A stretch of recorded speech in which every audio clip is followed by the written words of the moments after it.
Good evening and welcome to the second night of the Board of Mayor and Alderman Budget Workshops. It is April 9th and it is 6:07 p.m.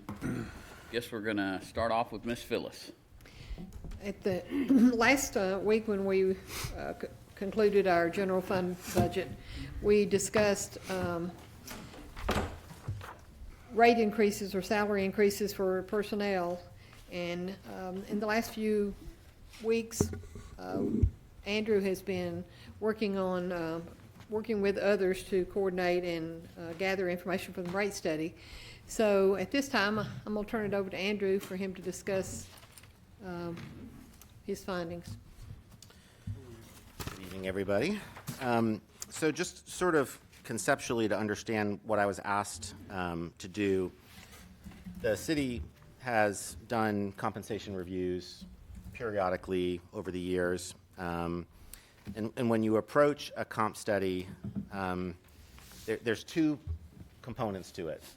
The first is you have to look at the role without the person attached, right? So are we competitive with that particular job in the marketplace? So that was the first part of the work that I did. And then the second part of the comp study is then you apply the people back to the roles, and you then look at tenure and where they're at and how that all appropriately falls. Just for reference sake, this year we looked at municipality rates around us, folks that we particularly trade employees with from time to time. So this year we looked at Smyrna and Murfreesboro and Lebanon and Brentwood for current rates. We took an average of those cities along with the Burris Thompson and Associates study that was released to us in December, and that breaks down all cities in Tennessee by small, medium, and large market. So we're in the medium market. I take those numbers along with the numbers of the towns right around us. Okay, and that got me an average amount that we look at the jobs on. So I'm happy to obviously answer any questions, but just big picture, a number of our roles in the city, the job titles, reflected that we were low compared to market rate. And so the comp study that I reviewed with administration and finance is recommending some grade changes for a number of roles within the city. Just for perspective's sake, I had an HR meeting recently with our counterparts, all of which are included in our review. They're all going through the same process.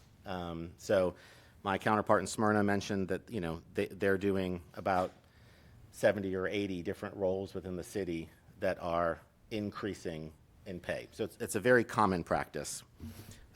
So a number of our roles in the city are recommending a grade change, and I'm happy to walk through any of those specifics that you would like. I want to start with the fire department. As you may remember, in 23, we took a look at the police department as far as our competitive nature, and we made an adjustment to the police department as a whole. Again, the same process. We started with each role, and then we applied people to that. That was in May, and at the conclusion of that, our police department rates at the time were, in cities around us, we were, in the top 5 of pay. As I'm sure you know, like anything else, things change dramatically. So it was a bit of a competition last year to see how fast rates could go up at city to city. Even since I started and finalized the comp plan in March that I'm going to talk about tonight, cities are still rolling out bonuses and higher rates. So for the fire department, last year in the review, our firefighter rate was towards the bottom. And so there was definitely a need to review that department as a whole. And the study showed that In order to achieve a salary index, which is just a percentage of the market average for a job, right? We want to be at 84% or above. That's the goal. It's not a hard and fast rule, but it's just one that we try to apply. In order to achieve that for the fire department, we're looking at about a 22.5% recommended raise. When you add on the like a 3% cost of living raise on top of that, a firefighter role would increase, recommended to increase by about 25%. What that would mean is that a firefighter being hired at the city with no experience, right, just fresh, would start out at $51,294. And then, of course, it would scale up based on tenure and who was here. That would put firefighters in grade H, which is the same grade that a patrol officer is in, just for reference sake. When you move all the firefighters to a potential new grade, now you have to take a look at the next step up, which is engineer. And Compression. and the engineer needs to move up as well. And that would move up to a grade I. And on average, an engineer would see a 5.7% raise plus a 3% cost of living raise. After that, it pretty much levels out. Our lieutenants are paid appropriately according to the market. So that, and there's a recommended change as well to the fire chief role, putting that in the same grade as the police chief role, which would be a grade P. So fire department had a substantial recommended increase, and I think that makes us very, very competitive in the market. When I first ran numbers, it put us at the very top. And my conversation with administration was, you know, if we're number one in the market, we can then know that we'll have a couple of years to potentially come down. Andrew, However, we don't even have that time. That I can tell you by your numbers, there's already an advertisement I know the chief and I were talking about this weekend. Yep. That's in that neighborhood right there. yep, and that's what I was just about to say. The time that I completed the study until today, there's changes, right? So that moving target, at some point, we have to just land on a number, right? And say, this is what we're going to shoot for, and Phyllis needs that for budget purposes, and you need that for approval purposes. And so that was the recommendation for the fire department. Any questions on that particular item? No, but can you hit on dispatch as well? Yes. I know that was the other big area we wanted to look at. Well, I've got a question, of course. Yes. You talked to Brentwood, Murfreesboro, Lebanon, and Smyrna. Murfreesboro. Did I not say Murfreesboro? You said Brentwood. Brentwood, Murfreesboro, Lebanon. You're right. Smyrna. Yes. Taking Smyrna and Lebanon out of the equation, how much difference in Murfreesboro and Brentwood was there? And the reason I'm asking is, to me, those are two richer communities than Laverne and Lebanon, I would assume anyway. I do not have the specific numbers with me on those towns, but I'm happy to. No, that's fine. So those you to you. took all four of those and then did an average. I took all four of those and got an average, and then I took that average along with the median category for the state for towns our size. I took that number as well and averaged it in. And so that gave us a recommendation for firefighters of a median rate, so the middle rate of $59,745, and that would put us in grade H, where that would put us on our pay. You say our city of our size, but it's sort of misleading because our town is kind of a industrial. We might have 40,000 citizens, but we might have 40,000 day workers. So, you know, our size is misleading. We might be categorized of 40,000 population, but, you know, the people here on a 24-hour basis could grow to 80,000 people. That'd put us right under Murfreesboro. And that's one of the reasons why I wanted to look at Murfreesboro's numbers, because their city's obviously not in the median, the category. That would be a larger market city in Tennessee. And that's why I wanted to have those figures added in just for some comparison. And Andrew, you said the 51,294, that would be non-certified, brand new. Brand new. Brand new. So just so that we can understand it in numbers and cents for everybody, it's about an $11,000 increase. Plus benefits. Right, exactly. So if you if you have a family, then your benefits are going to add $31,711 for family coverage. Bruce, will the conversation come back up at some point, or is that up to us, or is it a dead deal about the retirement thing? For the state retirement, Yeah. my understanding is for now, it's not a topic of discussion. You know, we made some major increases to our retirement last year, and I still don't know how we are on participation rates, you know, because that was one of the things we were looking at, was to try to get people to contribute at least 5%, you know, because that's what TCRS requires, is a minimum of 5%. And I'm not sure where we are on participation rates right now, but, you know, at least until we get our participation up, there's really no reason to even talk about TCRS.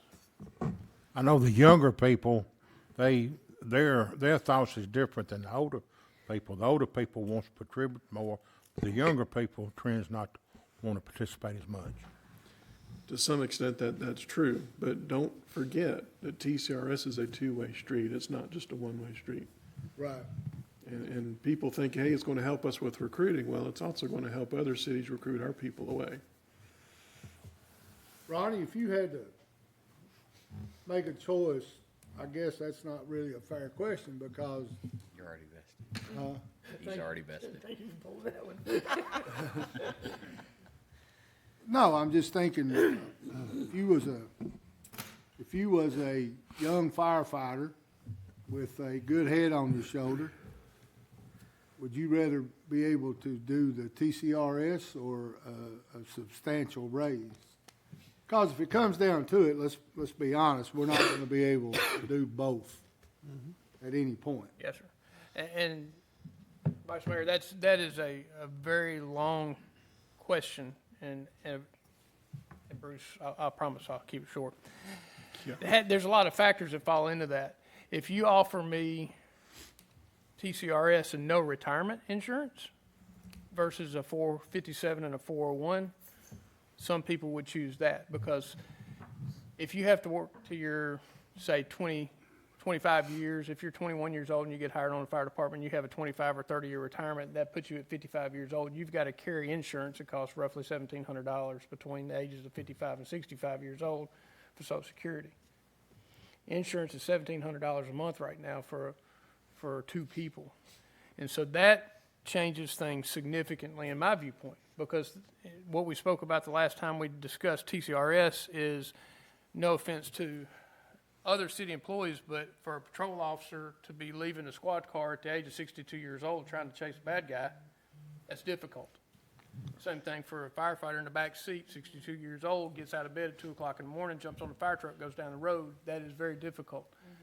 What I feel like we need to be targeting is getting to a point to where we can offer some ability to have a retirement with age plus time to where there is some type of leeway there. And that's well above my head and off the discussion, but that's not an easy answer for Ronnie. I mean, I have two sons, both of them, one's in TCRS and one's not, but neither one of them have retirement insurance upon retirement. Whereas my previous employer does offer that to me now. I could retire from here and I would be covered under insurance until I was 65 years of age. There was also an option of a HRA, and forgive me for not knowing what the acronym HRA stands for, but effectively they budget an amount of money for a retiree, for the spouse and the retiree to have available for insurance costs. And you apply that however you so need. So it's really, each individual has to make a decision based on what's best for them and their family and their time in their life.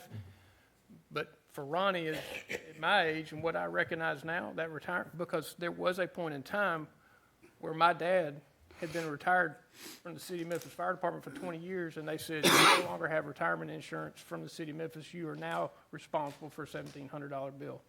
And for somebody that's on a fixed income with a retirement, that's difficult to swallow. And that's the separating factor for Ronnie, is what happens at the end of my time for insurance.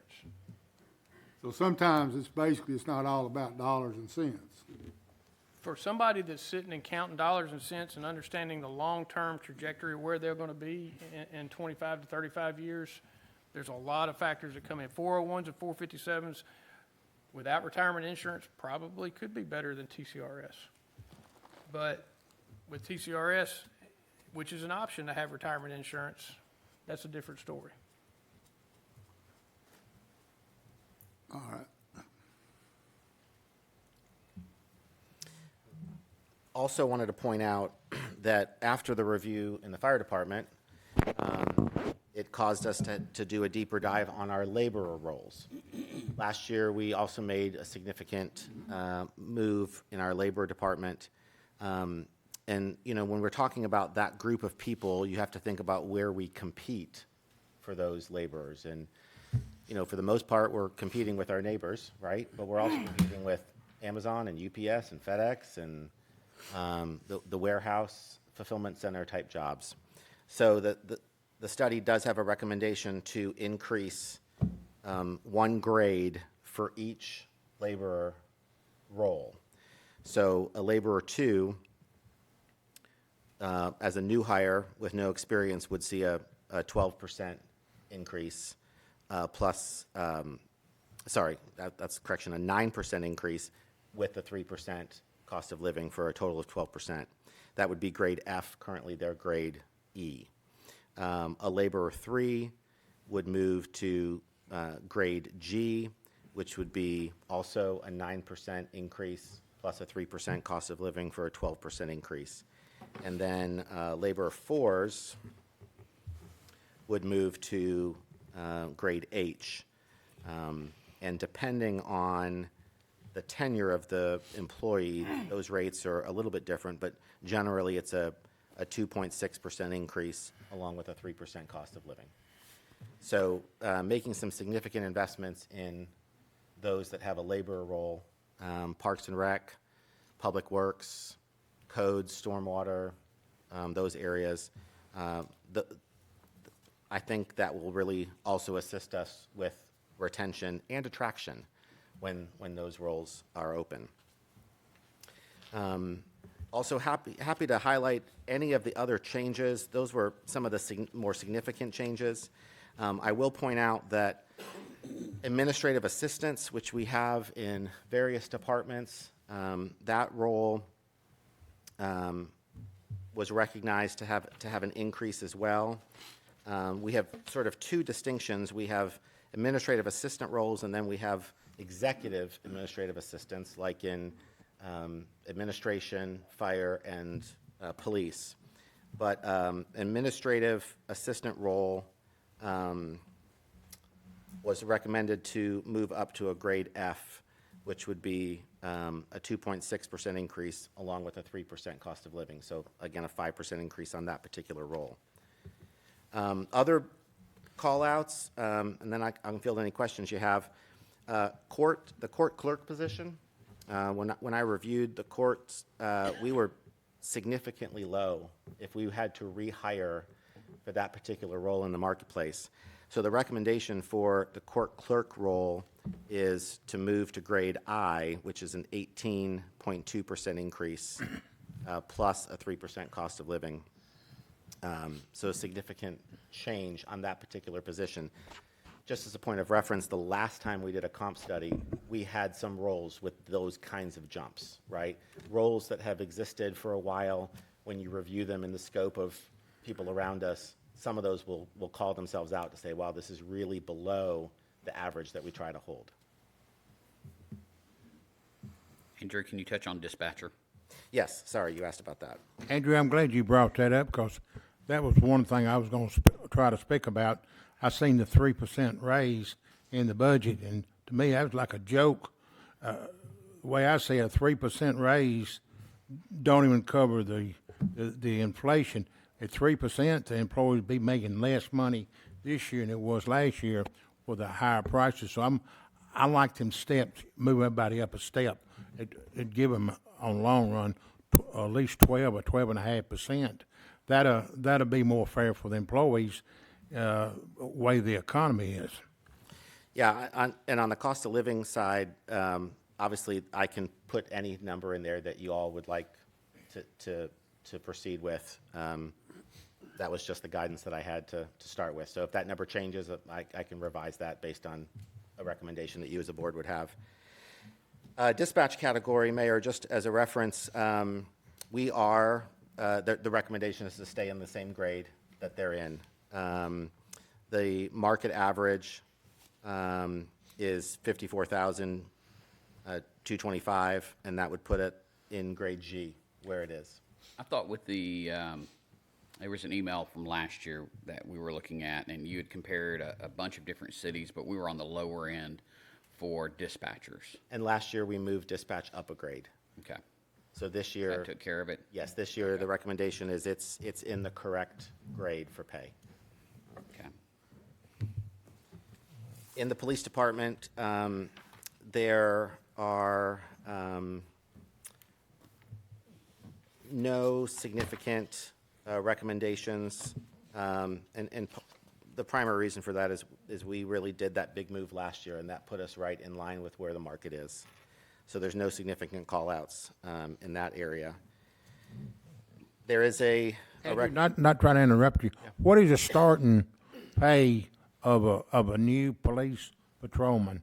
I was thinking you brought up last time, 24.9 is that what I understand? It's 24.66 is the starting rate, which is 51,294. Okay. That's right off the street, no training. Before you go to the academy, after you graduate the academy, you get a one-step raise.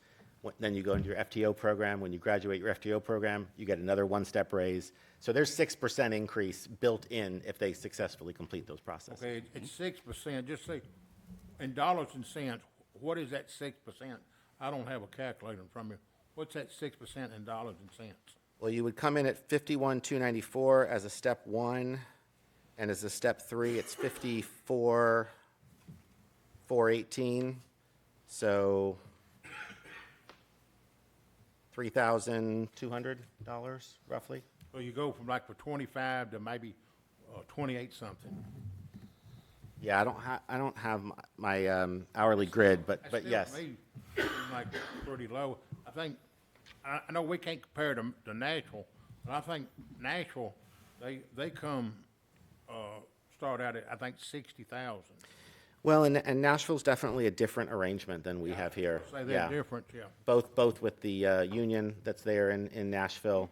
THP last year advertised a $71,000 start. I know that we've lost at least one person to the THP, and I congratulated him on his way out, and I said, go kill it over there, like do a great job.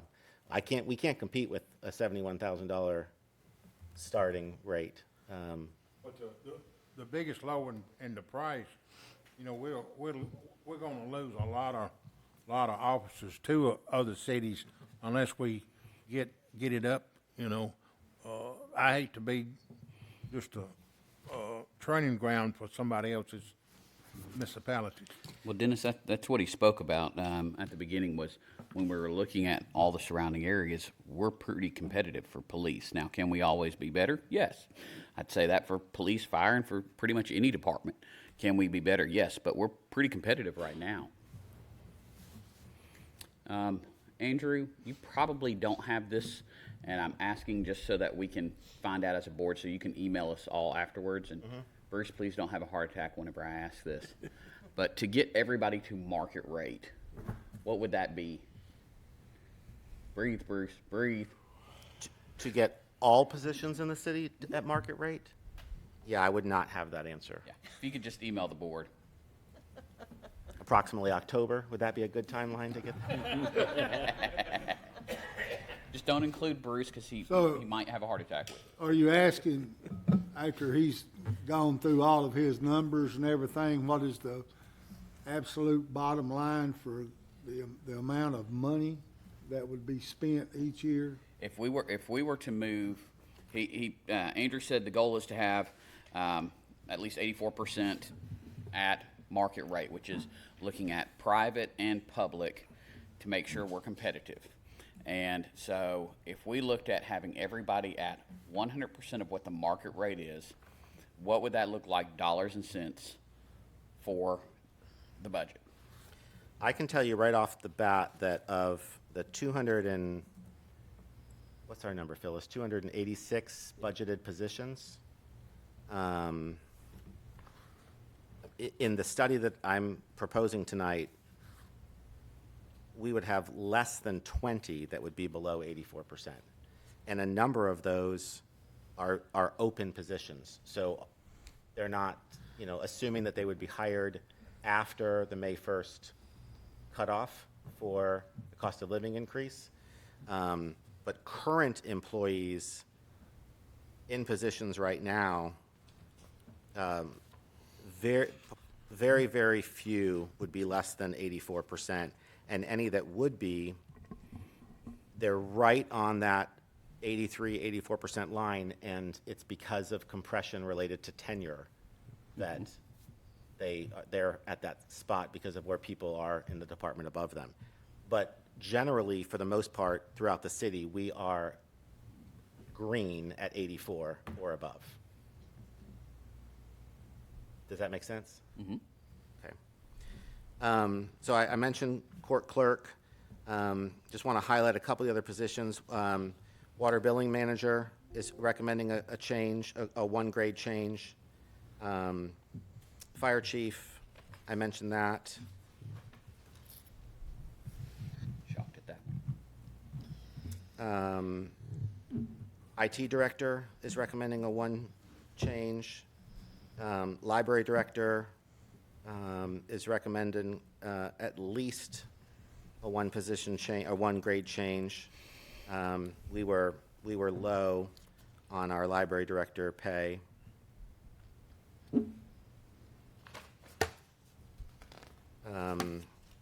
In the PR category, the PIO, Public Information Officer, is recommending as a one grade change. There's a recommended change to the Director of Parks and Maintenance. Also, the Parks Supervisor. That particular role came in originally at 69% of market rate. So that's one of those that kind of raised its hand real quick to say, hey, we've got to lift that role if we were to have to fill it to be competitive. So that is a more significant, that's a 21% total raise on Parks Supervisor. Also recommended changes to the Water Supervisor,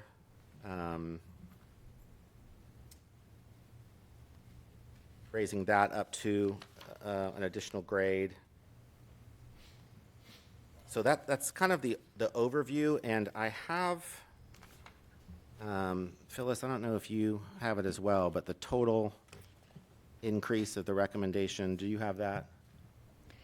I do not, actually, hang on just a minute, I should have, I know I have the general fund, I think. Let's see. I want to say it's about like 18.8. If you were to accept the study as is, it had the salary at about, the salaries paid out at about 18.8.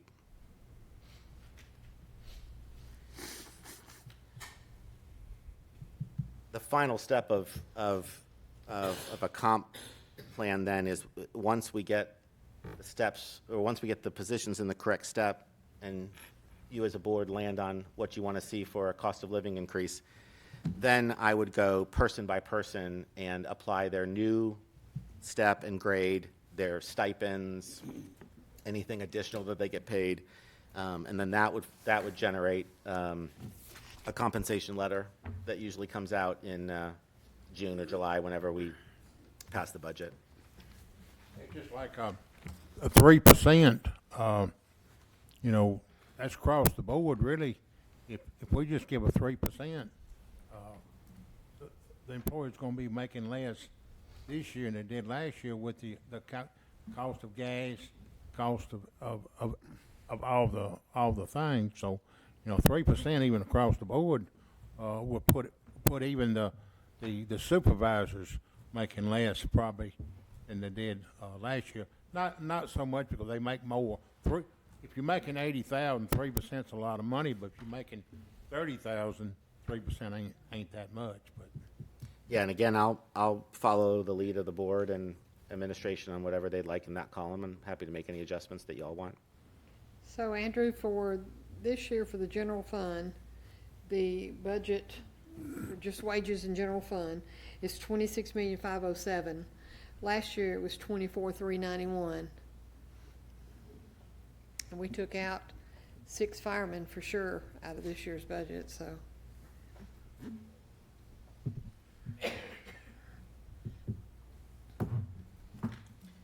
Is there any other questions related to anything that I did share, or any departments or roles that you want me to speak of specifically? I guess I don't have a question, just a statement is, just starting out. I don't think anybody on this board, I know myself, I want to see these employees make as much as they possibly can, as long as we can try and accommodate all the other wants and needs, I should say, needs of other departments. But I'm a firm believer that a happy employee will be here, stay here, tell their friends. And Vice Mayor, too, I just want to, I've created a grid that I'm happy to email to you. I'm a visual person, so seeing this made sense to me, but I broke each role down and where it fell in what grade, so you could sort of visibly see all the roles that were in grade G, all the roles that are in grade H. And you'll start to look at this and say, oh, I understand why these are grouped together, or these are grouped together that way. So when you look at it just in the comp study, you're looking at titles and names and market rates and all of that, but I created a grid just to show how each grade unfolds with what roles are there, just so visually we could make sure that we've got our folks aligned appropriately, and, you know, we don't have a supervisor, say, in, you know, water that might be in a different grade than a stormwater supervisor, that as an example. I don't guess I've ever known this or asked it. I just leave that up to you all. Does our employees go through an evaluation yearly? Yes, historically that has been done. We haven't done it this year yet. Part of that is because of the launch of Dayforce. My hope was that we could get that launched in the online portal this year. Don't know if that will happen. We may go back to a paper format this year, but historically, you should review progress. I will say this, just as an overall comment: if managers are only speaking to their employees once a year about their performance, that's going to be a problem. That should be an ongoing conversation. That annual review is just that moment where we're memorializing what the plan is for that particular role. But yes, to answer your question, it should be done annually. Yeah. Currently, our performances do not include any tie to compensation. And There are some cities that do that. We currently do not. and We only do Bruce once a year, so we need to up that up to about 3 or 4 times. I apologize y'all, to the but I city talk to administrator Bruce for that regularly. recommendation. But No, it's the performance reviews were something that was started probably about 3.5, 4 years ago, because employees pretty much were hearing when they were doing something wrong. And that's not a way to communicate to employees. That was where I was going with that. Yeah. That's the only time that it comes up, but, you know. Yeah, and so this turned it into not just a yearly, but an ongoing conversation. Employees can even talk to their managers and supervisors about their goals here or elsewhere as far as, and help those goals be set so that they can move forward and achieve more. And in HR, we regularly get commendation letters from directors that they've written to their employees, and we put them in their personnel file. So I know that's happening regularly in some of our departments, but that annual evaluation should not happen just verbally once a year. It should be an ongoing. Employees shouldn't be surprised if they're doing great or if they're doing poor. They should know that before they get to that point. That's the goal.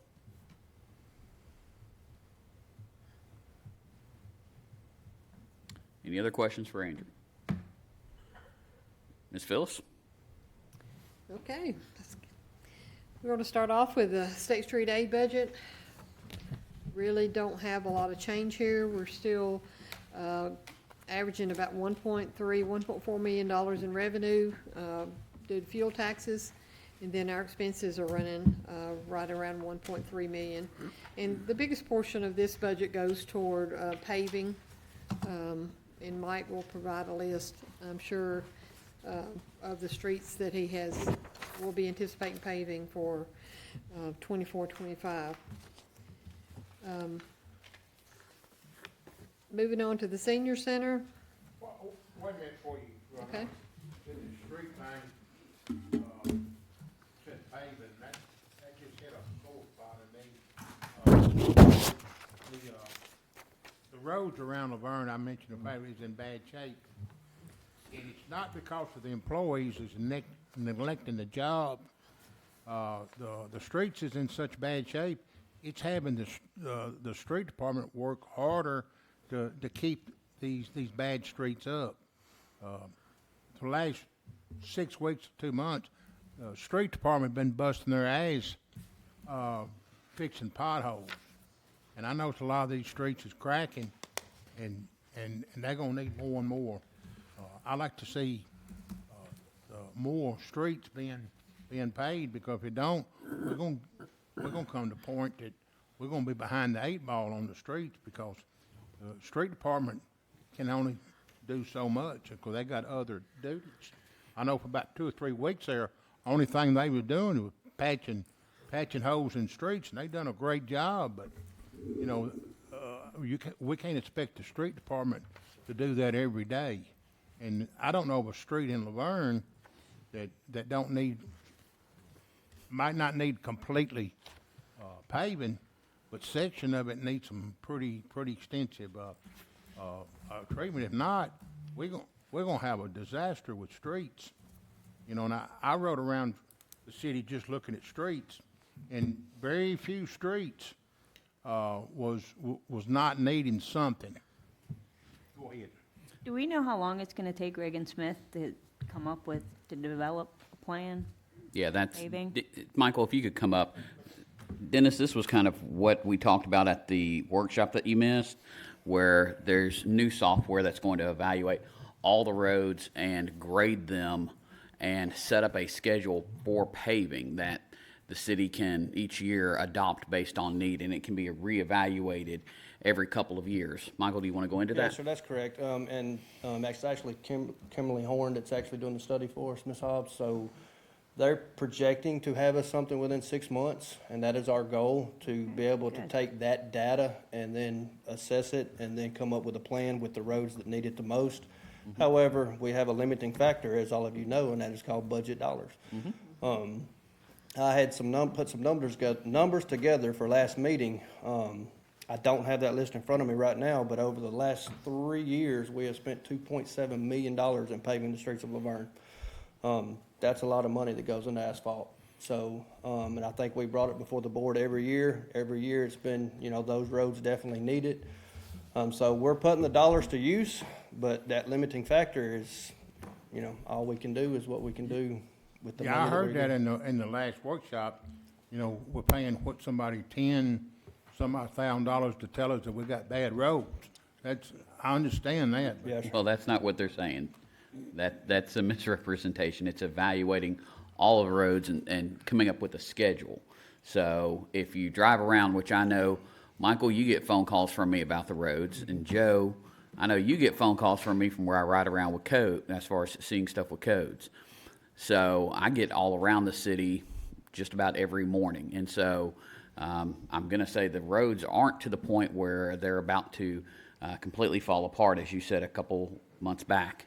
There are roads that need to be paved and worked on, but at the same time, they're not all falling apart. Right, and our goal is to utilize their resources again. They've got technology that we don't have access to, and it can, hopefully prioritize our needs, not only for repaving, but, also for additional measurements that can be taken, whether it's resealing or, there's different applications that you can do versus just repave every road. So that's our goal, is to use the professionals that, do this day in and day out and help us collect some data that we can prioritize, come to the board and say, we need $5 million to pave all these roads, or we think we can do it for $1 million. That's our goal, is to get some actual data together. And they develop a strategy, an algorithm, a firm number that says this is where the priority is versus just Correct. Yes. paving, picking and choosing, cherry picking where we want to pave. Yes, ma'am. Right? Yes. 100%, Thank yes, you. ma'am.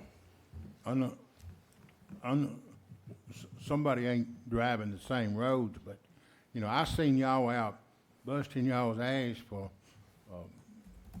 days and weeks patching holes, and that's, we don't need to be using up our resources. I'm sure I'd put y'all behind on other things. If we need to prioritize or whatever, but I'd like to see the roads get more, what they call prioritized, or done some work, because if they just gonna get worse, they ain't gonna get no better. Right, and I would not disagree. That is our goal, and that's why we put that plan in place last year when we discussed going this route with using the actual professional services and engineering firm. And as the mayor had mentioned, it was approved at last meeting, and we're already in the works. We've got a kickoff meeting scheduled for next Tuesday, I believe it is. I Tuesday or think I Wednesday. brought up for the last 2 or 3 years about the old National Highway. It badly needs paving, and the next person who brings up, well, it's scheduled to be redone, I'll have a spit in the face, because it will not be widened in my lifetime. And city staff has actually talked about that, Old Nashville, since you brought it up. That road does need it, 100% agree, and it has been one of those items of, do we do it, knowing that there's a widening project in the future? I agree with you 100%. That project is probably gonna take some time with all the other projects that we have going on. So I got some preliminary numbers. If we decided to pave Old Nashville Highway today, of course, that price will probably increase by the time we get to that point. It would cost us roughly $500,000 to pave Old Nashville if we did a full mill and overlay. I'm just blue in the face Yeah. every time I bring up Old National Highway. Somebody says, well, it's due to be widening. It ain't gonna be widening in my lifetime. I'd almost put money on it. Well, I think the big problem with Old Nashville is the cost. We've got $26 million for public works going on. We've got, Chief, how much was it? $20 million for Fire Station 41? How much is Fire Station 41? 41, Yeah, roughly 12. 12 million. And then we've got South Waldron. And between all of those, there's only so much you can do before having to go back to your residents and say, hey, we're going to do another $35 to $40 million project that we don't have the funds for, and require a property tax increase. I don't think anybody wants that. I know people who I've spoken to, whenever it's like, well, the only way we can go ahead and do this is if there's a property tax increase. Everybody I've spoken to has said, well, then wait. It doesn't need to be done that badly, because they don't want to be hit in the pocketbook. And so unless there's a Steve No magic money tree somewhere, we've got to figure out either, it's going to come with time, or it's going to come, with going ahead and obtaining the money. Personally, I'm not in favor of a property tax increase right now, but that's up to the board. just real quick for factual numbers, because I want to make sure I get it correct, that $500,000 would be a complete mill and overlay. If we just did an overlay, that cost would reduce, so. Okay. But if Old Nashville is ever repaved, I hope they put shoulders, some kind of shoulders on there, 'cause somebody's gonna get killed, 'cause that's, I know if you got the white line on the side of the road, it's fair game, but a lot of times that white line is chipped off. If you drop off, you're not an experienced driver, you jerk that thing back and you're gonna head-on collision. The Old Nashville is a dangerous road. I travel every day. And I've even dropped off in them ruts, but I know to drop off in the ruts, you decelerate. Right. You don't, if you jerk to the right, I mean, something's gonna happen. It's dangerous, and I like to see, I'm just doing Old Nashville as an example. You got other roads that needs the same thing. Yeah, yes, sir. We'll look at all those once we get to that point. You can assure you that. So, thank you. Thank you, Michael. I'm not big on living in the past, but I just wish that old Nashville thing would have been done years ago like it should have been. We wouldn't be having this conversation. I agree with that. Ms. Phyllis? Okay, I do want to mention one more thing in State Street Aid. It's a win.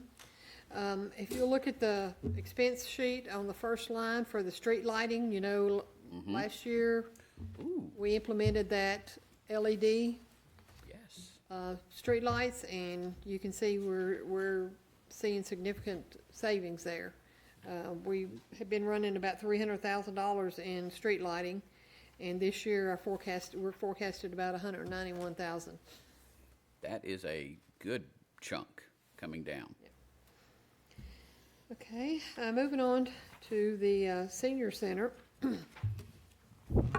As far as the revenue stream, the only thing we will have will be the transfer from general fund to cover the cost of operating the senior center.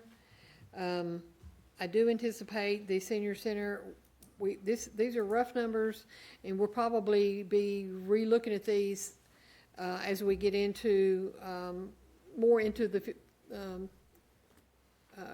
contract. Is it 50 forward? Yeah. 50 forward. 50 forward. As we get into them taking over the center and seeing what needs to be done to the building and supplies and things like that, we may have to adjust some of these line items, but as a starting point, we've included the basic stuff, which is utilities, a little bit of supplies, phones, Comcast internet, things like that. So anticipating the cost at this point to be about $251,000. Now, in this fund, we do have a fund balance, and I think I have it pulled up here. I updated my numbers today for the fundraiser monies that we've taken in, and I believe it was $25,000, right around $25,000. And then we also have $9,000 from Bridgestone. So technically that should be spent on the seniors in some fashion. So we just want to keep that in mind, that we do have, we will keep that money back in the fund balance, and it'll be up to the board at some point in time to decide how to utilize or how to spend that money. I did talk to those ladies the other day and meant to tell you, and Kathy was supposed to give them your email and phone number and stuff so you all can communicate. Yeah, I need to get the the money situated where we can transfer their funds on a monthly basis. Phyllis, do you see 244 gas? Do you estimate that that's going to go down or away with this new 50 Ford? Because we're not covering their Covering their fuel. yeah. This may be their natural gas. Yeah, 244 is natural gas, Natural that's gas, heating. okay. Their fuel for vehicles is down under 331, which is at zero. It's a,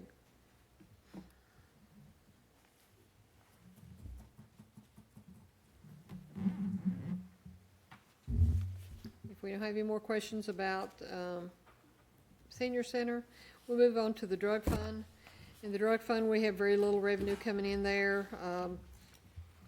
We have about $85,000.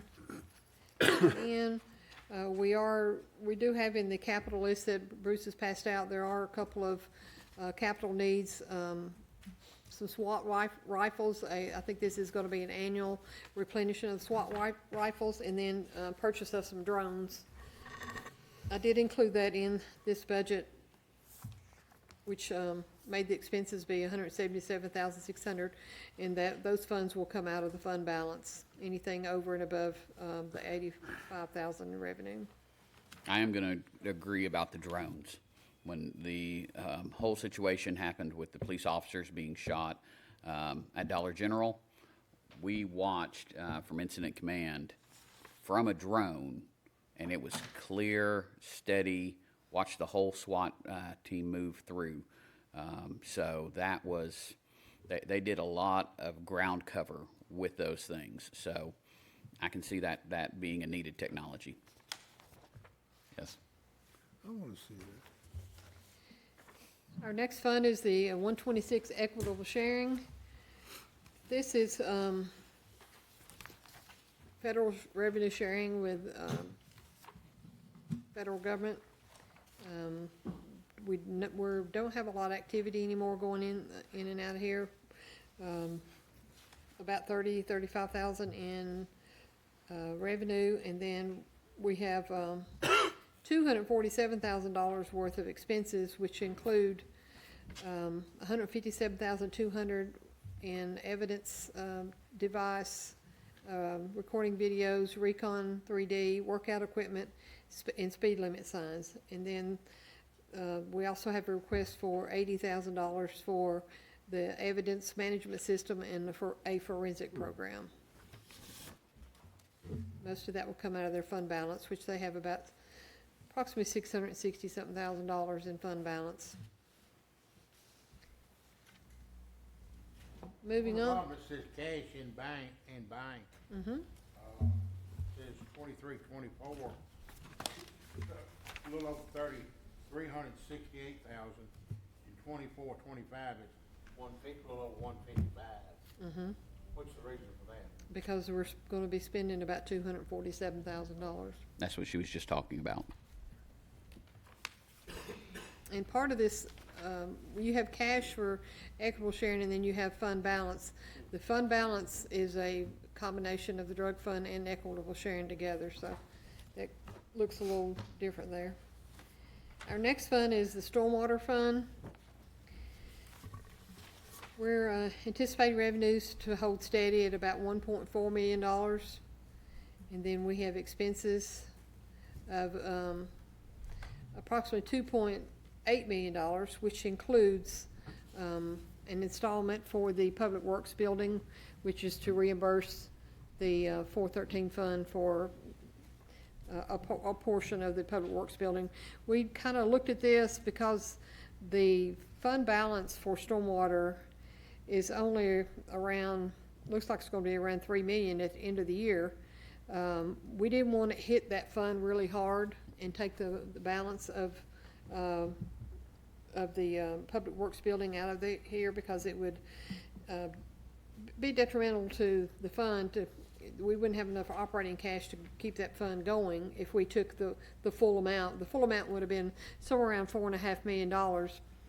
For the forecast for this year, we're going to reimburse the 413 fund about $1.5 million, and then possibly next year $1 million. I know Bruce has had some concern about spreading it over too many years. We just kind of need to look at that fund balance on a year-to-year basis to make sure that we have enough cash flow to keep the stormwater operating. Mm-hmm. What's your concern about that, Bruce? Mostly just the fact that we're spreading it out over so many years. Obviously, we don't want to get too low because you have to have operating, capital to do whatever purchases or payroll or whatever's needed. But I don't really want to spread that out over 4 years. We're going to have to look at that a little closer. We do have in this budget some capital and operating request. One being the stream assessment of $46,150,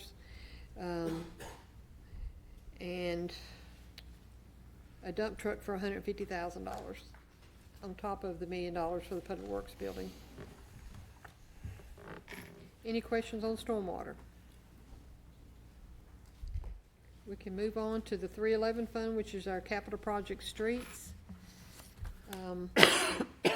Again, here, we're having to transfer funds from the general fund. We had budgeted for that in 23-24.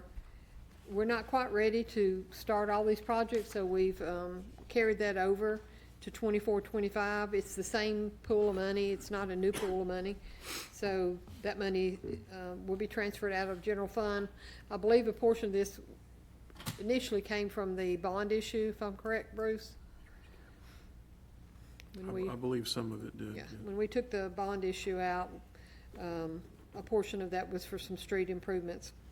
So, once we take the $6 million out of the general fund balance, that puts us at about $6.5 million in revenues for the year, and then we have approximately $6.5 million in expenses, and that being the we anticipate spending an additional $75,000 in the Old National Highway widening. I'm sure that's probably engineering, Kyle? Yeah, it's engineering to get it to a point of having right-of-way plans, basically, and then we'll probably have to shelf that project until funds become available sometime in the future. We've added in $3.2 million for the Blair Road to Carruthers design phase. We've got $3 million in the South Water and the Blair intersection design and widening. And then we have $204,000 that we have budgeted for the CMAC project, the Advanced Traffic Management System. And the idea behind Blair West is basically to get the right-of-way acquired, get the plans to final design, get bid out, and hopefully under construction sometime in this coming fiscal year. And then, of course, South Waldron is to continue to move the plans forward and then start acquiring right-of-way in this next fiscal year. And the RFQ on that just went out last week. Yes. And Gary, can you come here and just remind me, with CMAC, what's the timeframe on getting that going? Okay, so we had a hiccup in that the backbone of the design for the CMAC was TDOT going ahead with phase 3 of the SMART corridor, and TDOT wiped that out of their budget. So we're having to kind of go back. We had to negotiate with TDOT, make sure they were going to keep paying for the cellular so we could do something. So right now we're working to do a redesign of our original intent. So we're probably between that redesign and going through the environmental and all that, we're probably about a year from sticking a shovel in the ground. Okay. And CMAC is the sidewalks, crosswalks for Murfreesboro Road. And several other roads. Waldron is on Yes. there, and a lot of intersections. Yes, yes. Thank you, sir. Any other questions on capital project streets?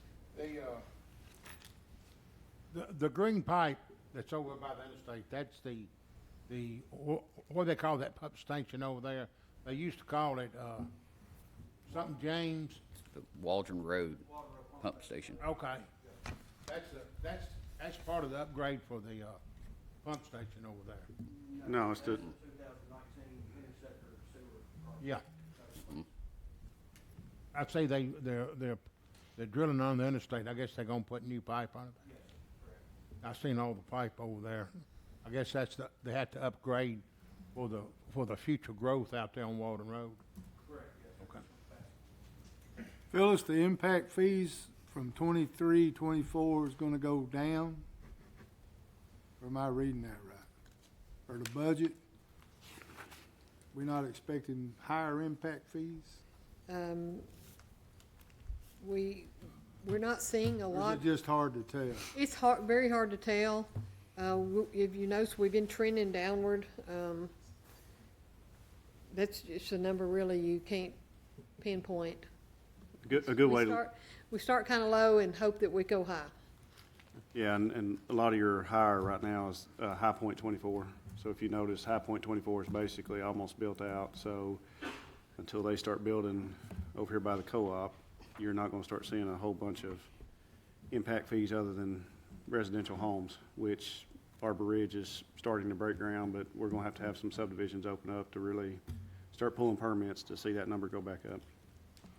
Yeah, and they can't really get Arbor Ridge fully going until they do the pump station over there. They can get started, but we had preferred, yes, to do the project first, because I don't want them pulling permits if we're trying to do an assessment zone.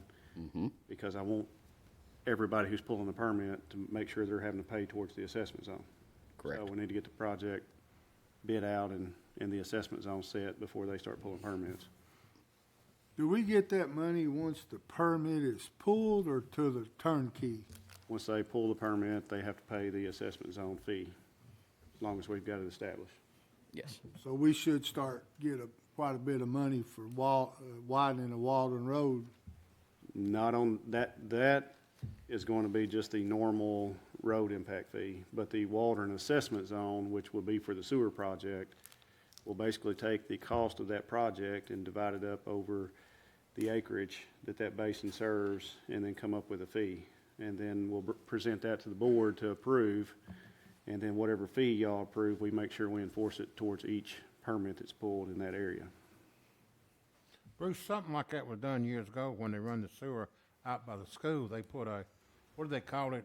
It's an assessment zone, Except, sewer assessment zone. that's We've about done what that a they're few doing now. times. We've done that a few times.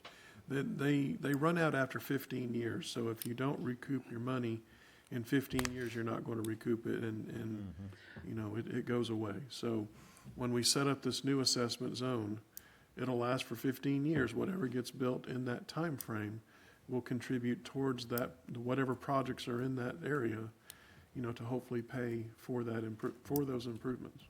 Kyle, are you looking at one assessment zone, or are we looking at two with what's occurring with Mission Hills and Woodland Hills and the Waldron Road pump station? It'll just be the one, because once we get to the water sewer fund in a minute, you're gonna figure out that we really don't have a lot of money at this point, and we need to do a rate study, or the rate study needs to be completed, and we've got to have money in the bank to be able to do any more projects. And if we've got to have money in the bank, like Mission Hills is gonna have to wait. So the developer, and Deets, you can correct me if I'm wrong, I know you've been in a few more conversations probably than I have. We've been very upfront with the developer, and they're choosing, since it's been assessment zone anyway, hey, let us do the improvements. So some of Mission Hills may be pretty much all paid for by the developer, hopefully. Now, some of the Blair Road, water and sewer, they're gonna get, the water, they're gonna get that from Smyrna. Some of the projects on Blair Road. The basin, the Smyrna, or the area that we've got designated as a Smyrna Basin, yes, it will go to Smyrna, Okay. Are you talking about the sewer or the water? the sewer. Yeah, not the water.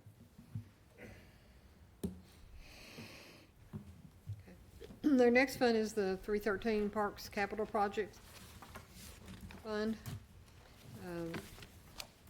In order for us to fund the projects for 24-25, we need to transfer $250,000 out of the general fund.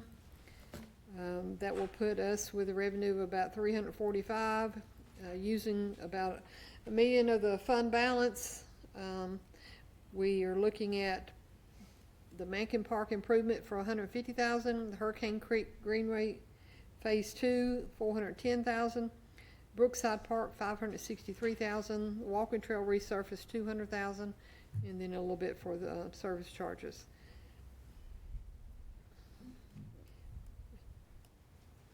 Any questions on the capital project parks? And Alderman Hobbs, this is, you'd asked about the Greenway, that's the 410, so that'll take care of what you was asking the last meeting. David, can you walk us through the improvements for Mankin? I know when I first came in, we did quite a bit over there. Yes, sir, that should be all new equipment over there, new surfacing. I believe we're gonna try to pour, that should already have mulch over there, so we won't have to pour a concrete curb for that. But that'll be a new fence in that whole area also, so that'll be a total rehab of that area. Any other questions for David? Thank you, sir. Okay. The next fund is the Police Impact Fund.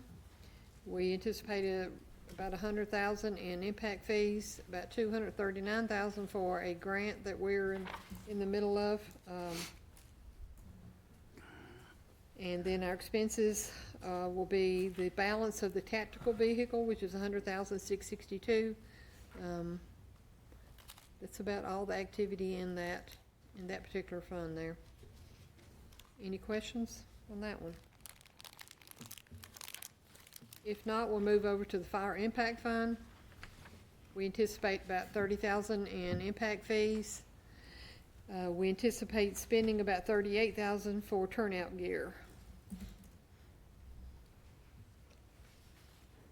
Any questions on fire impact?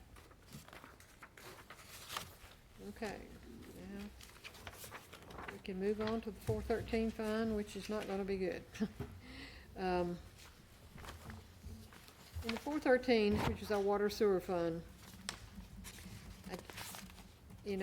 we aren't anticipating a lot of increase in revenues because we obviously haven't had a rate increase. If you go down to the bottom of the first page, I just want to highlight a few things. We're showing that we're going to receive about $14 million in revenue, but you see that our expenses, this is just operating. We have not put in any carryovers. We're not putting in any new additions. We're not putting any new staffing. Nothing. We have a total operating expense of $15.7 million, and we only have $14 million in revenue. Well, we cannot present this budget to the state like this. They will not accept it. They will deny our budget.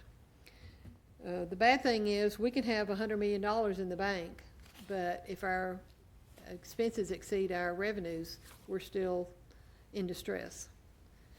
So with that being said, in your packet here for capital items and additional staffing needs, Bruce can speak on that, and he can speak on the rate study that we've been doing and kind of give the board an idea of what we need to do. Just for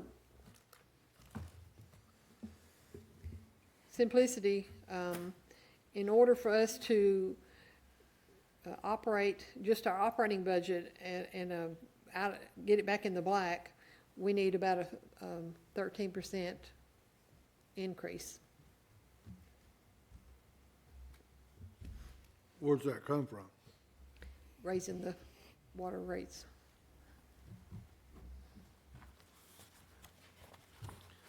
Like Phyllis noted, we have been working on a rate study for several months. Let me ask you this, is that because of Metro? No. Metro's a whole different rate study. This is just inflation more than Okay. anything. Okay. Inflation. You know, the cost of everything has gone up everywhere, and we have not raised rates to match that increase for several years. So we are at a point where we cannot continue doing that anymore. So like I started, we have been working on a rate study for several months now. We do not have the final numbers yet. We hope to have something back within a couple of weeks. But right now, we don't know what the recommendation is going to be. MTAS has been working on that study. We've had several meetings with them on this. So, you know, at this point, it's hard to estimate, you know, what we're going to have available when it comes to capital. Of course, we have to cover operating. That's a must. But then the email that I got today, we're looking okay as far as sewer is concerned. Sewer is pretty much paying for itself. But where we're hurting right now the most is on the water side of it. So it looks like we may have to have a water rate increase. But I don't want to throw out any numbers at this point because we don't have any numbers, no final numbers. Obviously, you can see on the capital list, there's been several requests and things projects that we need to do and you know, continue working on.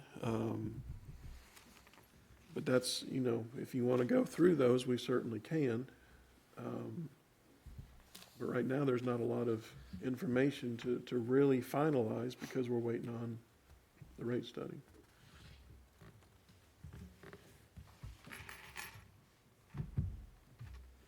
So Bruce, how does that work as far as, when will we have the rate study back before we get to the point of adopting the budget? That is the hope. But I if can't not, how promise, do we? because I was hoping we'd already have it. Yeah, I know we've been working with the group for several months on this, but have we reached out to the state comptroller's office just to find out how that's going to work? If they know we've been working on a rate study, if it's not back yet, how do we perform? Well, They're going to expect us to come up with a rate. We'll have to guess really at a rate, and I don't like to guess at a rate. But we will have to estimate what those costs will be and determine a rate on our own, and then once we get the study back, we can make adjustments to that, whatever the study ends up being. So, obviously, we hope to have everything ready on the budget for first reading at the May city council meeting, which is 4 weeks from today. We have one more budget workshop that's 2 weeks from today. So, hopefully we'll have the rate study back by then, and we can talk about that at our next budget workshop.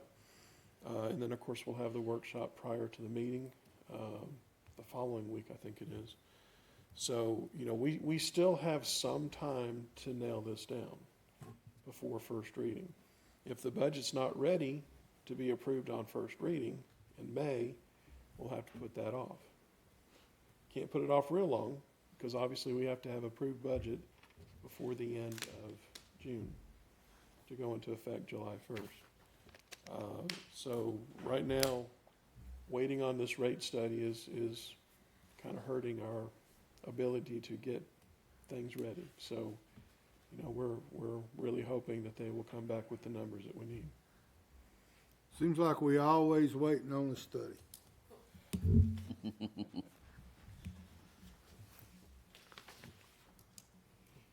Any questions on that? I will say, since we're talking about the 413, I did pass out 2 sheets. I just want to tell you what they are real quick. One of them is the ARPA funds, because everybody's kind of wonders where we're at on ARPA. Al, I'm a little bit hard in. Can you talk a little? Yes, I'll talk right into the microphone. Basically, we have a sheet that I've passed out a few times. I have revised the sheet, and basically, we ended up, or going to end up with 4 projects that are strictly going to be the U.S. Treasury funds. So if you look at the front sheet or on one side of the sheet, it says that the SLR or FRF funds totals at 10.597. So if you take the project number 3 on the top portion, it is complete. Project number 1 has been waiting on easement acquisition. I'm waiting on Evan right now right now he's waiting on me to get a check from Phyllis. We'll file condemnation on the 2 remaining easements on it to try to get that project finished up. Then the 2019 Interceptor that you had mentioned earlier, that should be completed hopefully in September of this year. Doing all those projects, we're probably going to be very close to the 10, but if not, the Fergus Interceptor, which is failing right now currently, that it's in design phase. As soon as we get it completed design, we'll get that project started. That will take care of using up all of the U.S. Treasury portion of the ARPA funds. The only thing we've got left then is the TDEC portion, and what the previous sheets y'all have seen has been 3 different projects, which is the SCADA, I think it's the 24-inch from Mason up to the tank, and then the tube settler replacement. Basically, we've only got 3.4. If you look at the front sheet, that's coming from TDEC, that's eligible for reimbursement, so the SCADA project's going to consume all of that. So basically, that's where we're at. We did have a pre-con on the SCADA project, so the dates, I will get those inserted probably within the next 2 or 3 weeks, and we'll be able to see kind of when that project is expected to be completed, and we'll start seeing some invoices probably within about 3 or 4 months. That's where we're at on the ARPA projects.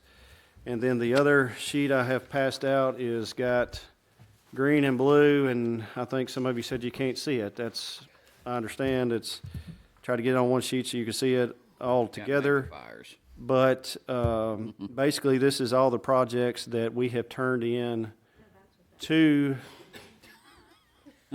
the person doing the rate study, so you've got the same information that person has. So you'll see kind of what projects they should be basing. I'm just going to say a portion, because like Phyllis said, we're not just looking at projects, we're looking at the actual operating, which is at a negative.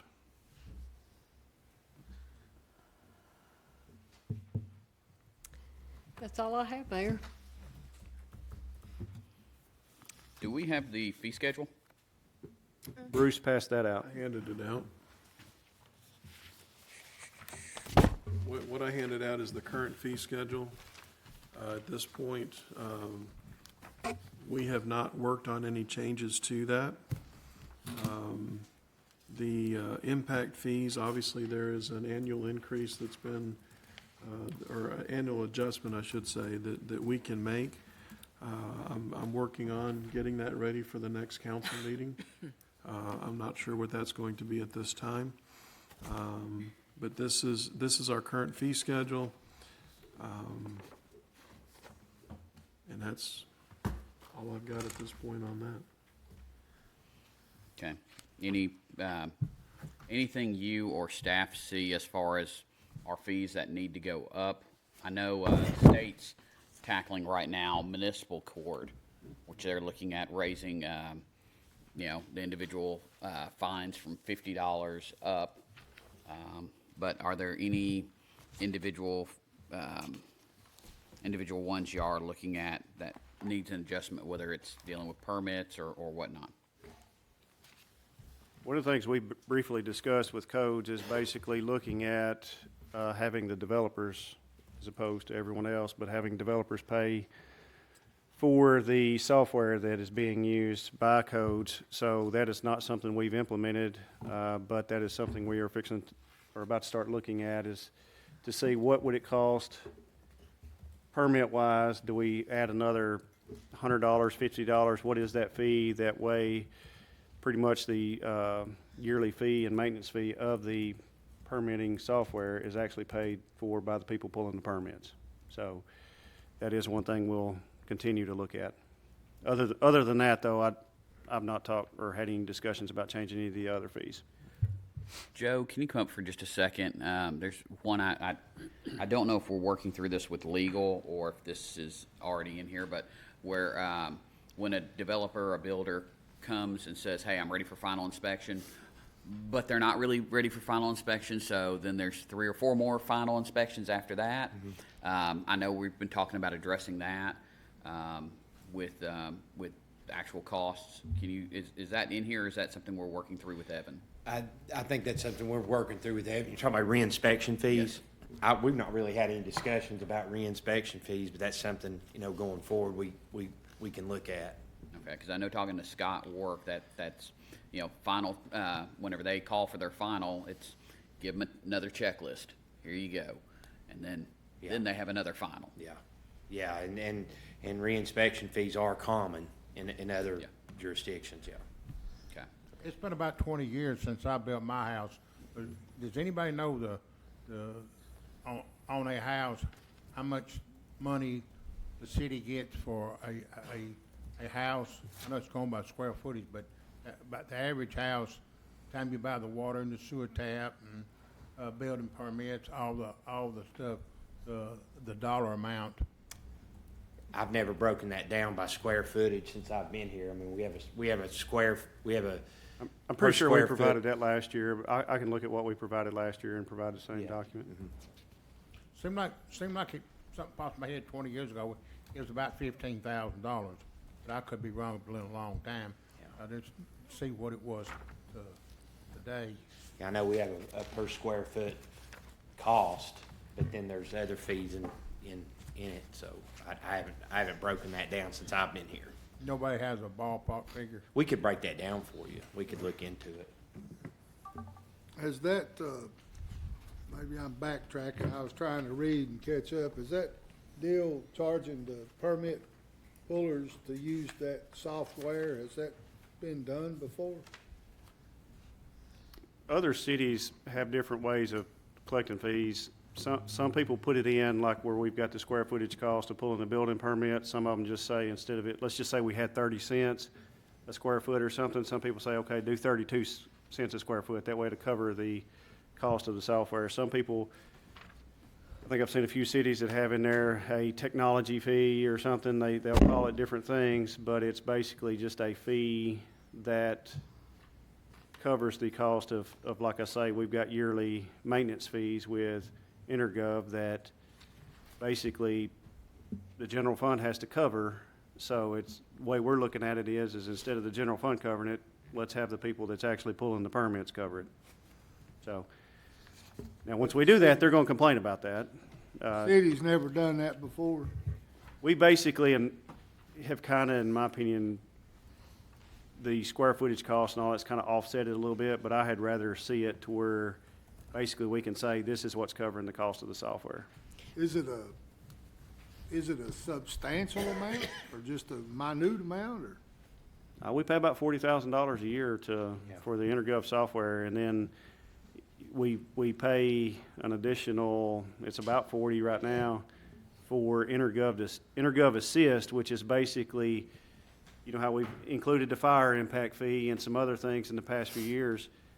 If you don't do Intergov Assist, which has been a standard rate, we then have to pay an hourly fee, and they give us an estimate of like $110,000 to add the fire impact fee, as opposed to paying $40,000, which gives us Intergov Assist, which they built that into the program, and you know that Intergov Assist covers that.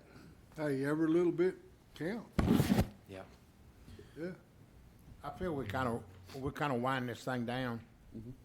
It's something that, on the nonprofits we talked about last Thursday night, it was, something about the, construction, $2.5 million for, it was stuck in the nonprofit. Why was it stuck in the nonprofit? It just wasn't no other place to put it? That's, well, the IDB goes in there, so, along with other groups. Yeah, that kind of wishy-washy on that. If that thing is implemented and goes 5 or something years, where does that money go? Where does that money go to? What are you talking about? I mean, 5 years. It's like in the future, we got it in nonprofit now. Tom might be able to answer. You know, that money that was it $2.5 million we're putting to buy? Will you buy something or? It's for the IDB to purchase property, Yeah, to that's turn what I'm saying. around and develop it What into. happens in 5 years, if they purchase something and sell it, where does that money go? 5 years or? It goes back to the IDB to then turn around and be able to do the exact same thing all over again. It don't go back to the city? No. Yeah, I don't know about that. I know me and Tom talked years and years ago about something like that, but, that deal's is a special deal. You'd think it would be, you know, when me and Tom talked about it years ago, you know, my theory was it was part of the city. But it seemed like it's a deal all by itself. So the industrial, and Tom, you can come up if you'd like. I see you leaning forward, but, Probably know. I didn't know. well, the Industrial Development Board is established by the city, and they have certain rules and regulations through the state as far as how they have to use monies, and it's for economic development. So for them to purchase a piece of property, develop it, take that profit, and then they would turn around and do the exact same thing all over again. Something to overall better the city and help add to the coffers and assist with some of the major efforts we've seen over the last 5 years with economic development. Sure. I think, Dennis, the best way. I'm hard of hearing, Tom. I'm sorry. I'm very sorry. Can you hear me now? Is that all right? So what I to your question, how does the city get its money back, or where's the return? Your return is through your, it could be sales tax, it could be, for instance, BJ's, for example. The IDB incentivized BJ's, just like Costco was incentivized by Murfreesboro. With that, we do an impact study. We forward that to you, and I'll get to your question about the money that if something just keeps going 4 and 5 years, but there's a return, and we have a threshold on that return, and typically it's been about 3 to 1. So if you, for instance, the BJ's deal was 1.8 million, you will see at least 5.6 million coming back from what has been determined through this impact study. When it comes to the property that's being built, there, again, I can't tell you what the future holds, what it is, but let's say it's a mixed-use project, and that's something that is being, many developers are looking at. You're probably bringing in a grocer. You're probably bringing in anything that surrounds that in commercial. You may bring in some quality office, professional office space, doctor's offices, chiropractors, dentists, so on, and then you may have some other kind of residential in there. But with that, you're going to bring back your sales tax, your property tax, your job creation, your density, which then supports any retail or commercial you're bringing in. Additionally, you'll get, with the increased amount of people, you get state shared revenue. So you will be more than paid back for them for what you have invested. You bring up BJ's. He's bringing up a time that we met with the owner of the property. I remember. And they had a big deal going mixed use apartments, mixed use.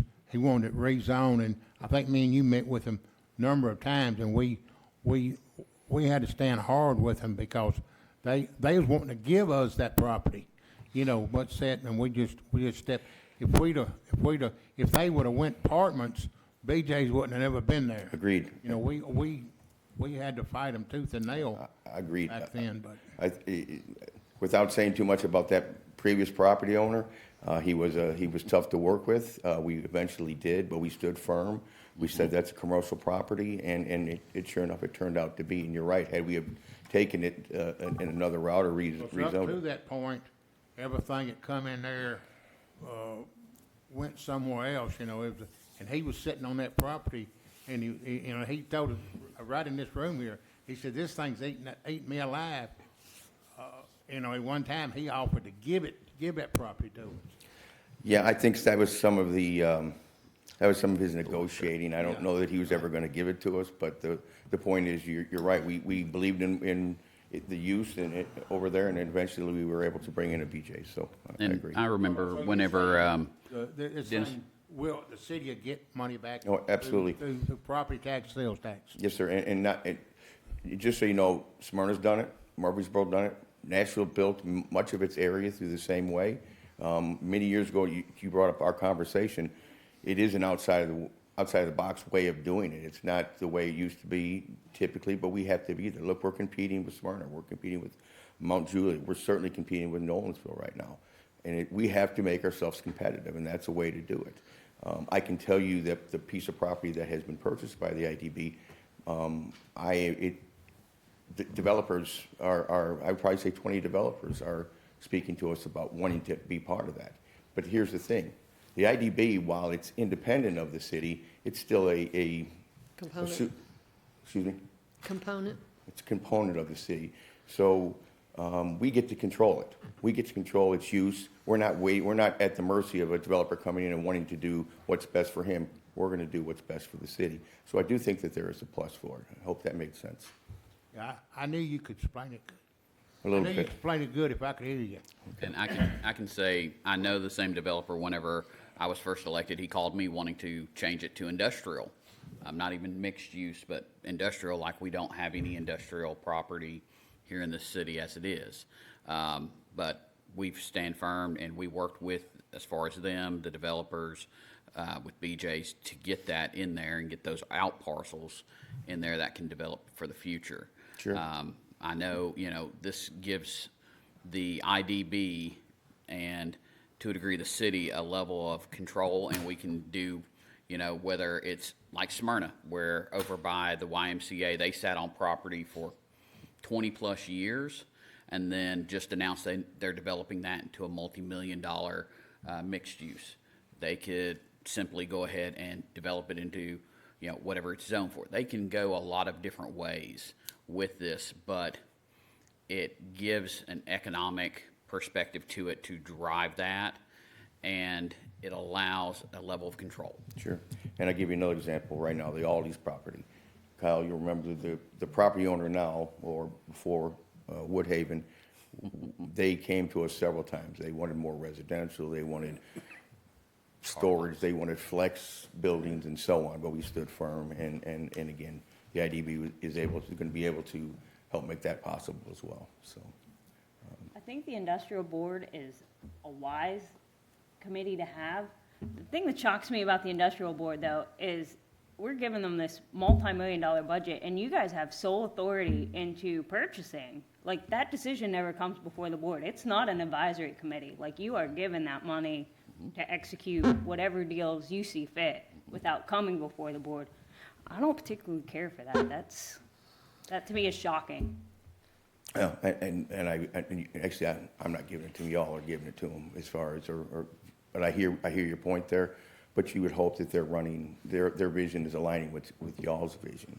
And there's different ways where you can kind of have control. And I'd be welcome to bring in Tom Trent and have him explain how there may have to be a vote or how something may happen. But once it becomes the IDB's money, you're right, they can make the decision. So hopefully they align with the same vision that you have. That's a lot of money, though. That's a lot of money. Guys, I'm going to say this to you, and this may be unpopular with y'all, but while I hear your point, and you have to have confidence they're going to do the right thing, and I guess they could go rogue, there's that potential without safeguards and such in place. I mean, you guys are the only board with that kind of authority. Well, you keep saying you guys. I'm part of you, so I'm not. You know what I mean? That Sure. particular Sure. is the only type But of. the housing The authority, housing authority would be the same way. housing authority could do the same thing. But And not with a $4 million budget. If we funded them, yes, absolutely could. there's many cities that have done this, and again, I'd be happy to bring in Tom Trent and give you the list, and many of them done it for a lot more. Without the ability to incentivize deals, Alderwoman Hobbs, I don't know that you're going to compete with some of the cities around us. I mean, I'll say it right here in front of you, we have a higher median income than anyone in Rutherford County, okay? We have density right with anyone in the area. The area of town, the Arbor Ridge area, the other side of 24, your median incomes compare with everyone besides Brentwood, Franklin, so on. There's a lot that can be done. So why aren't we bringing things in? The reason is Smyrna got out in front of us. I have a competing retail corridor 1.5 miles away. So if you and I were going to go into business and bring in a restaurant or bring in something, go into business commercially, where would we go? I mean, the obvious choice, although we have some of the same demographics and we have the potential here. I don't think it's a bad thing. I know. Please, if you don't mind, let me just finish because I don't want to stop my point here. The only way you have to make a fair playing field for Laverne to compete with the cities around us, given where we are now. Look, we're a regional, even a national powerhouse when it comes to our industry, our jobs, as I pointed out the other night. We're failing miserably. We're coming around. Our sales tax has grown exponentially, but it's nothing near the cities that are around us. We are losing $1.1 billion a year in all sorts of some sort of commercial. So I hear your point. It's well taken. And that's why I think it needs to be a good connection between the people you put on that board, you all put on that board, and your vision and their vision, that they align. But without having that ability to incentivize or to do some things like purchase property and so on, you don't have the legal right as a board to purchase property as a city. That is a mechanism that's put in by the state. Housing authority is the other piece that, like the mayor brought up. You're not going to compete. We're not going to compete. Somebody may come along and say, look, we love Laverne, whatever, but you see where we're at. Again, we want to get some of that money back here. And in doing so, we want what we need here, what you're hearing from your constituents, what you need here, whether it be grocers, whether it be entertainment, whether it be places to eat.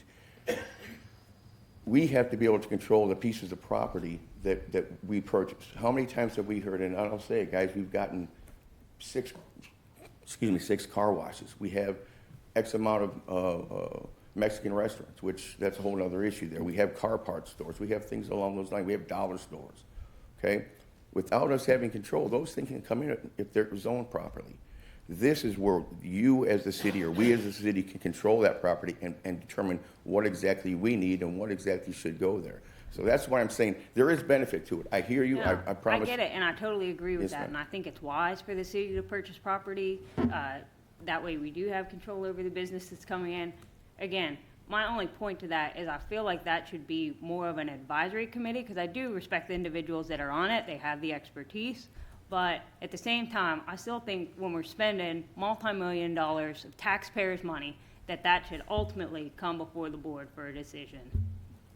Well, I do think in some ways it can, and I do think that, again, we can put you in front of the attorney that you use that can show you how certain cities have put safeguards in, and I agree with you. So, you know, yeah, you don't want it to go rogue. You don't want it to go opposite of where your vision is or where your vision as a board is. So I hear that. But there are some things I think that can be done. Do we vote for those positions, or are they appointed by the mayor? Whoever the Bruce? mayor is? It's been a while since we've had that one. I think that one's appointed by the board. I'd have to look it up. I can't remember for I sure. think originally, all of them, everything had to come before the board, if I remember, and I think you staggered their terms and so on. So how does, obviously, Smyrna's commercial has grown, Murfreesboro has grown, Mount Juliet's has grown, Nolensville's has grown. How do their IDB boards work? Well, it all depends. So you're really getting into the weeds here, but I'm happy to do it. A lot of those have county IDB boards. We have a county IDB board, and it wasn't until Costco came in that they said that they would incentivize. And I can show you can basically authenticate what I'm saying. They would not incentivize commercial deals. So how are they doing it? It's a various amount of ways. That's why we created our own. The deal with the Hobby Lobby, the TJ Maxx, the Five Below, I believe Shoe Carnival was part of it. They ultimately went to Smyrna, maybe not Shoe Carnival, but you know where they sit right now, because we went to the county IDB board and they said we won't incentivize retail. They wouldn't until Murfreesboro asked them to do it. Okay, so we went and Bruce, myself, the mayor, we met with the county who tried talking us out of doing it. So Murfreesboro could, and Smyrna's could basically retain control over what Laverne gets.